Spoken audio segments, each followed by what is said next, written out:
And this is Peter Stewart. Welcome to today's episode. Tweet us Stewart on Twitter, TWWTERSTEWART. 30 years either side of the microphone.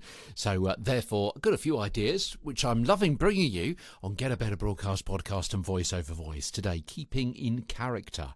We're talking about characters in animation and anime and cartoons and gaming. And we've talked about so far, haven't we, about how you come up with a character from scratch, and also how you kind of take over that particular character or allow the character to take over you, so you can voice up their emotions and their non-vocal attributes as well, the very gasps of surprise. We've also talked about the use of props in characterization, the use of silence as well.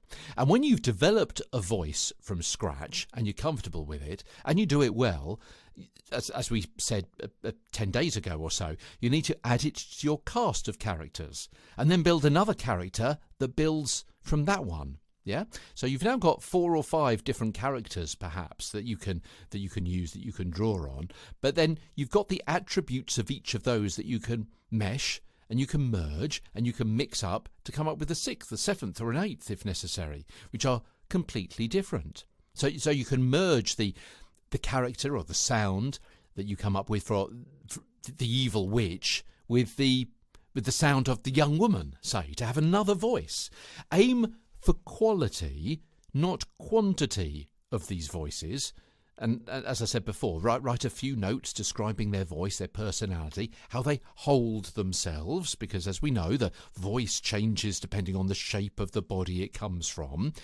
And over time, you'll build a portfolio, a cast of characters, a voice bank of about half a dozen character voices that you can dip into and adapt and merge.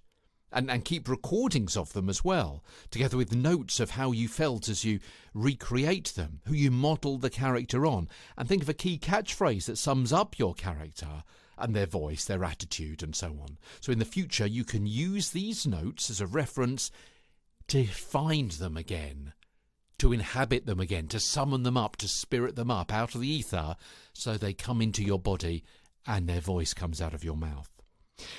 When you come up with a character voice, own it. Use it every day. Speak to family in that voice, perhaps. Talk to yourself out loud around the house in that voice. Take on the characteristics. Hold yourself in that way. Hone the character. Own the character. Make it your own. And then test yourself by coming up with different voices for different kind of characters that you may be asked to do when you rock up at an animation audition.